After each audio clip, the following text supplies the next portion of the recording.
Agora nós vamos trazer o nosso quadro Antena Pet, porque na sexta-feira passada, dia 14 de março, foi o Dia Nacional dos Animais, uma data que é comemorada anualmente e o objetivo, claro, conscientizar as pessoas sobre os cuidados que devem ser dados aos animais, sejam domésticos ou selvagens. A gente vai trazer uma entrevista na sequência, agora no nosso quadro Antena Pet.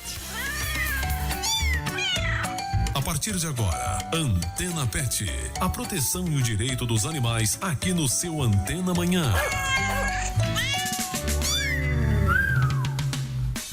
Muito bem, 9 horas e 37 minutos, recebemos aqui com muito carinho, como sempre, o nosso amigo Henrique Camilo, que é adestrador de cães e vai falar conosco sobre essa data, 14 de março, Dia Nacional dos Animais. Foi na sexta-feira, a gente fala hoje. Bom dia, Henrique. Bom dia, meu irmão. Sempre uma honra estar aqui com vocês. Mais uma data que é importante ser comemorada, em especial por uma questão de conscientizar as pessoas sobre os maus tratos. Mas eu confesso que eu sou um pouco pessimista com essa questão de data, porque eu vejo muita mobilização para a data, lembrança, conscientização, mas e o trabalho de educação de base? Onde é que ele está? Cadê o trabalho de ir nas escolas, como era antigamente, conversar com as crianças, começar a educar a base para que a sociedade no futuro seja diferente? Porque, infelizmente, as pessoas, nós aqui no Brasil ainda temos hábitos que são muito perversos para os cães. Uma coisa simples, que é costume em quase todo lugar, a galera deixar cachorro acorrentado a tarde inteira. Às vezes você anda na rua, você vê cavalo amarrado sob sol, né, embaixo do sol, você não tem nenhuma sombra pro bicho. Às vezes o cavalo visivelmente desidratado. Animais em condições insalubres também. Então é complicado. A data é importante, relembrar é importante. Toda vez que a mídia, toda vez que vocês tocam nesse assunto é importante, porque existe toda uma mobilização social cada vez que vocês falam. Porém, nossos agentes públicos também precisam fazer a parte dele. Onde é que estão as leis que garantem a fiscalização sobre os maus tratos? Existem diversas denúncias aqui em Alagoas que não estão sendo combatidas. E agora? Aí como é que fica? Só a data vai resolver isso? Com certeza não, né? A data é apenas um marco histórico e para relembrar, mas de fato são as atitudes, né, e as ações do dia a dia que podem fazer a diferença. Você já acabou respondendo o meu primeiro questionamento sobre o que você pensa sobre o dia, pensa com um certo pessimismo, né? Pensa com uma certa incredulidade em relação a essa conscientização. Quais são os principais desafios enfrentados no Brasil para que a gente possa garantir a proteção animal, na sua opinião, Henrique? Primeira coisa, qualificação técnica. Para mim, qualificação técnica é o primeiro ponto, porque infelizmente muitos profissionais não estão qualificados para lidar com animais. Então, quando você pega um profissional que é extremamente qualificado, como um veterinário, por exemplo, na grade curricular da faculdade não tem a disciplina de comportamento animal. Às vezes tem enquanto disciplina eletiva, mas normalmente para animal silvestre, não para animal doméstico. Isso eu posso falar sem medo, porque eu estudei em duas instituições diferentes. Então, em nenhuma das duas tinham a matéria de comportamento animal.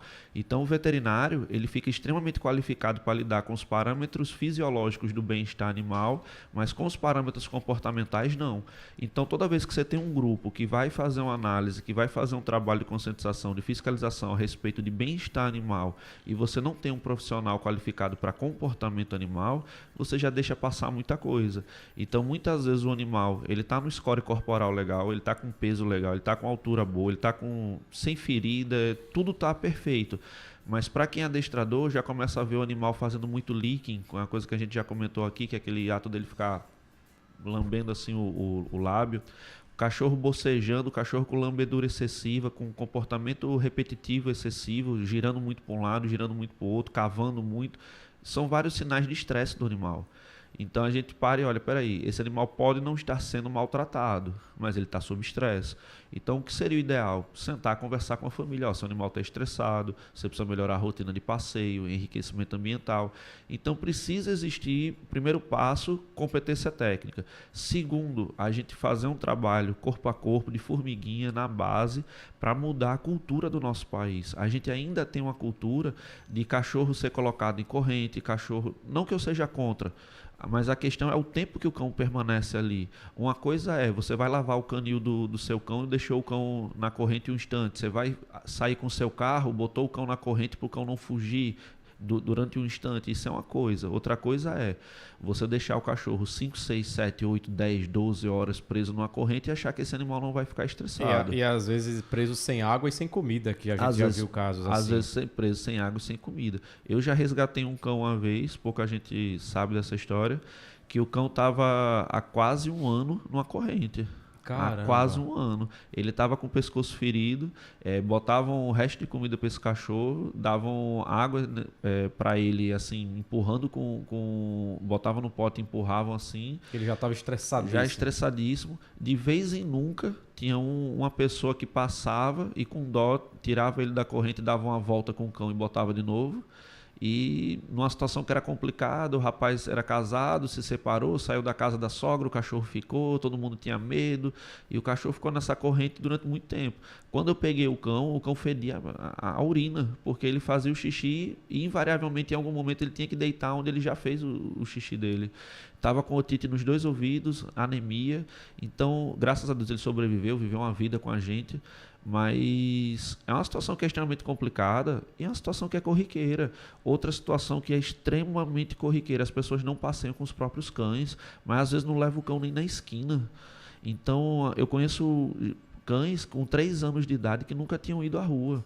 Isso é um absurdo, o animal fica extremamente estressado. Então a gente precisa fazer um trabalho de base para também mudar a nossa cultura. A gente entender que o cão tem necessidades e que são necessidades específicas para cada espécie. O dia da conscientização, Dia Nacional dos Animais, também comporta os animais silvestres. E existem os pets silvestres. Hoje em dia a legislação já é mais flexível para isso. Mas se eu pego uma ave, ela tem necessidades diferentes de um cão. Um gato tem necessidades diferentes de um cão. Um cavalo vai ter necessidades diferentes de um cão. Então a gente precisa entender o animal enquanto indivíduo. E aí sim, começar a pensar em como tratar esse animal enquanto as necessidades daquela espécie. Agora, você falou aí sobre um caso claro de maus tratos. Quais são as características e as ações ou omissões que caracterizam esses maus tratos contra os animais? Pergunta excepcional, porque muitas vezes a gente fala de maus tratos e não diz o que é. Então, bater no animal é maus tratos, deixar ele privado de água ou comida também pode ser considerado maus tratos. E detalhe, a comida é comida específica. Então, se eu tenho um cavalo e eu deixo um prato de ração de cachorro, eu não estou botando a comida dele, eu estou botando um outro tipo de comida. O ambiente precisa estar limpo, né? Você também não pode deixar um animal em qualquer tipo de ambiente, um ambiente insalubre. O animal não pode apresentar altos níveis de estresse, isso é uma coisa que as pessoas esquecem bastante. E o animal não pode estar doente sem ser tratado. Por que a gente diz doente sem ser tratado? Porque às vezes o nosso animal adoece, mas se ele está em tratamento, é sinal que você está dando atenção, você está cuidando do animal. A questão é quando a pessoa tem um animal doente e ignora. Outro ponto que é considerado maus tratos é o abandono de animais, que é algo que é extremamente corriqueiro e que também é negligenciado. Né? Muitas pessoas largam cães por aí, às vezes o cachorro vive uma vida com a pessoa, o cachorro quando chega lá nos seus 8, 10 anos, a pessoa quer doar o cão. Então, rapaz, que lealdade é essa, né? Que amor é esse que a pessoa tinha, que acaba doando o cão quando o cão, entre aspas, não serve mais? Pois é, são alguns exemplos de maus tratos. Agora, Dia Nacional dos Animais, a gente está falando, né, da falta de tantos pontos, né, importantes para cuidar dos animais, mas quais são as iniciativas e práticas, Henrique, que você considera que vão na contramão, né, dessa realidade, que estão sim fazendo a diferença? Podem ser iniciativas locais, mas iniciativas nacionais e internacionais também, que você acredita, né, numa lembrança rápida agora, é claro, que estão fazendo a diferença no que diz respeito ao cuidado com os animais. O Kennel Clube de Alagoas, aqui presidido pelo Maurício, ele faz um trabalho de conscientização com seus membros, inclusive chama veterinário para dar palestras e tudo, e isso é extremamente importante. A nossa Secretaria de Segurança, ela tinha uma força-tarefa que era composta de membros de várias especialidades, incluindo o pessoal da UFAL do curso de veterinária, onde eles eles faziam uma ronda onde tinha muita denúncia, né? Quando o pessoal liga para o Disque Denúncia, né? O 181, se não falha a memória, você deixa ali a sua mensagem anônima dizendo onde estava havendo os maus tratos. Eles faziam uma ronda pela região, investigando esses maus tratos e conscientizando as pessoas da região. Eu confesso que eu não sei se essa força-tarefa ainda existe. Eu sei que ela existiu até uns 2 anos atrás e fazia um trabalho muito bacana. O pessoal da UFAL também, em especial ali o grupo do professor Pierre, ele faz um trabalho inclusive de resgatar os animais que foram abandonados no Pinheiro e outros trabalhos de conscientização. E o restante somos nós, adestradores, que fazemos online, né? Que a gente tenta sempre aconselhar as pessoas, passar boas práticas. Inclusive, mais uma vez, deixo aí meu Instagram, HC Adestramento. Lá a gente tem mais de 30 horas de conteúdo de comportamento e de adestramento canino. E de graça. Existe, muito bom isso. Existe uma prática também que auxilia no combate aos maus tratos e ao abandono dos animais, que é a adoção responsável. Aqui alguns grupos realizam essa prática. A Prefeitura de Maceió tem, inclusive, um trabalho desse que é realizado. Muitas vezes eles levam os animais e fazem essa ação na rua fechada, no domingo. Como é que você avalia esse tipo de iniciativa? E até queria que você explicasse como é que funciona a adoção responsável. Eu acho excelente. Se realmente uma pessoa não tem condições de ter um animal, seja qual o motivo que seja, ou se ela não quer ter esse animal, passa esse animal para uma pessoa que tenha condições de tê-lo e que tenha condições de entregar para aquele animal tudo aquilo que aquele animal precisa. Lembrando que carinho e amor não é tudo que o animal precisa. Ele vai precisar de água limpa, ele vai precisar ter as necessidades fisiológicas, as necessidades psicológicas atendidas, ele vai precisar de uma série de outras coisas que vão para além do amor e carinho. É lógico que quando você ama, você faz tudo isso. Então esse seria o primeiro ponto, né? Eu acho excepcional. O que acontece é uma leve entrevista, uma conversa com a pessoa normalmente assina um termo se comprometendo a cuidar bem desse animal, e essa pessoa também, nesse termo, ela já autoriza a retirada do animal caso ela não cumpra os termos que foram pré-estabelecidos. Isso é excelente. A adoção responsável é realmente algo que ajuda muito os animais que estão precisando. Recentemente lá no Oasis chegou um cliente com um cão que estava numa situação muito complicada e a gente sentou com o cliente, conversou, ele disse que não estava tendo condições de cuidar do animal, tanto por questões financeiras quanto por tempo.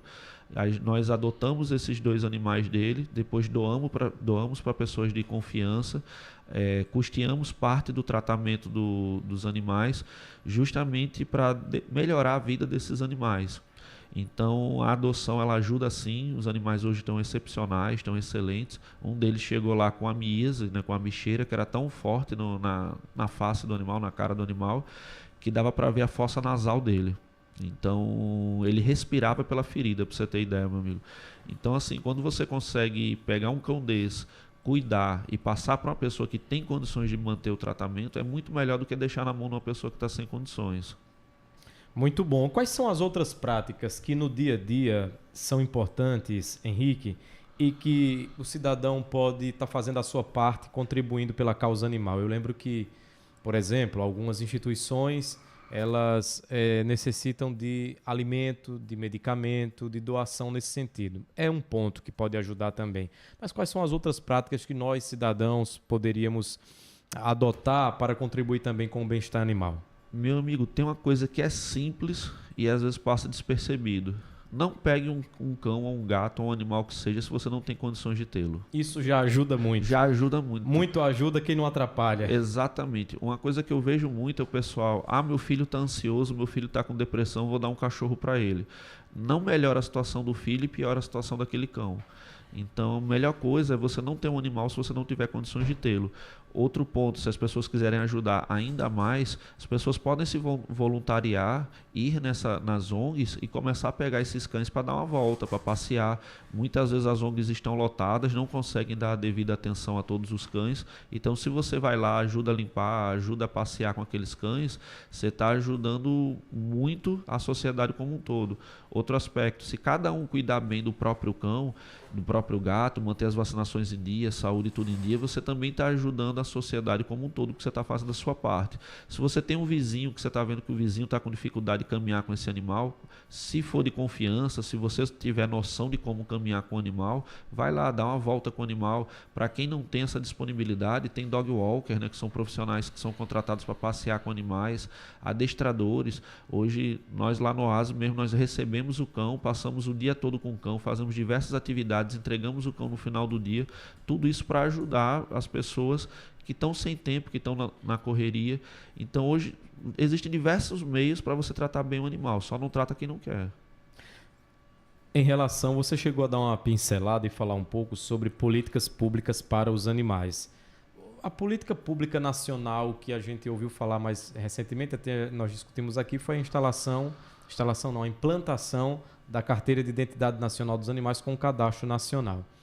Queria saber mais uma vez de você, Henrique, que você falasse um pouquinho mais sobre a eficácia desse projeto e como você avalia também as políticas públicas locais aqui em Alagoas, que pelo que eu lembro, assim, me vem à minha memória, a mais divulgada é a questão do castramóvel.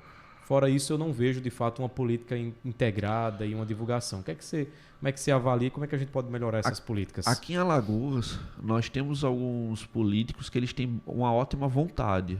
É visível que... Foi falado, desculpe, lembrei agora que ia ter um hospital veterinário, até agora nada. Até agora nada, infelizmente. Mas então, a gente vê que eles têm boa vontade, que eles querem fazer acontecer, mas às vezes falta técnica, às vezes falta conhecimento no meio. Existe uma lei agora que proíbe, pelo menos um projeto de lei que proíbe o aluguel de cães de guarda. Mas fica a pergunta, em Alagoas existe empresa que aluga cães de guarda? Porque... eu não conheço. Então, eu também não conheço. Se não existe, será que não era melhor a gente pegar o tempo e tudo que vai ser utilizado para analisar esse projeto de lei, para fazer um projeto de lei, por exemplo... para questões reais. Como você falou, o hospital veterinário público. Então, uma lei que foi importante, a lei dos fogos sem barulho, muito interessante, contribui não só para animais, como para crianças autistas. Da deputada Cibele Moura. Dela mesma.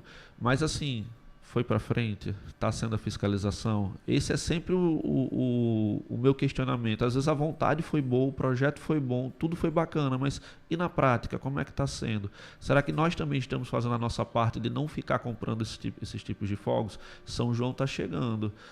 Né? E agora, como é que vai ser São João? Vão quebrar aí entra a nossa contribuição. Aí entra a nossa contribuição. Nacionalmente, como você citou, existe o cadastro dos animais. Não é nenhuma novidade. A Confederação Brasileira de Kennel Clubes e Sinofilia já registra animais. Então, essa questão do registro não é nenhum tipo de novidade. Para mim, não traz nenhum tipo de espanto. Minha única desconfiança é por que o governo federal é que vai regir isso e não os cartórios de sinófilos, como sempre fizeram no mundo todo. Minha preocupação é, será que vai vir mais um imposto? Em alguns países europeus, para você ter cachorro, você paga imposto. Então, chega uma hora que a gente fica preocupado devido a isso. Às vezes você tem, no meu caso, eu tenho 4 cães, meus cães trabalham, cada cão meu tem uma função. Eu tenho um cão que me ajuda a levantar a confiança de outros cães, eu tenho um cão meu que faz trabalho de detecção, eu tenho um cão meu que me ajuda na minha proteção. Então, será que eu vou ter que pagar 4 impostos? Então, eu fico preocupado quanto a isso. É o que vem pela frente, né? É o que vem pela frente. Não existe almoço grátis. Não existe almoço grátis. Perfeito, meu amigo. E assim, quando você fala de imposto sobre cão, você tem que lembrar dos canis. Se não existir canil, se não existir criador, não existe cão de raça. Aí as pessoas dizem, mas não precisa de cão de raça. Fala isso para uma pessoa que o filho foi salvo por um cão de busca e salvamento, um cão que vem de 300 anos de seleção para salvar pessoas. Não é um vira-lata, com todo respeito aos vira-latas, que vão fazer isso. Porque se fosse, eu ia ser o primeiro a sair catando cachorro na rua, treinando e doando para a polícia e para os bombeiros. Não dá. Tem cão que ele não tem as ferramentas instintivas necessárias para o emprego que, às vezes, que a polícia ou que o bombeiro quer, ou que uma pessoa que é portador de algum tipo de deficiência. Você vê os cães-guias, esses cães-guias, né, para o pessoal que é portador de deficiência visual, esses cães vêm há 200, 100 anos de seleção, pelo menos. Então, não dá para, do dia para a noite, você pegar um cão qualquer e treinar para esse fim. Você precisa dar tempo ao tempo, e para isso a gente precisa dos criadores. Então, se você começa a botar muito imposto em cima dos criadores, o custo operacional deles sobe muito, chega uma hora que não vai ser viável. E aí os canis acabando, acaba cão de raça. Entendi. Muito bom, Henrique. Qual a mensagem final que você deixa para os nossos teleouvintes sobre esse tema da importância de respeitar e cuidar dos animais? O pilar principal do bem-estar animal é pergunte ao animal.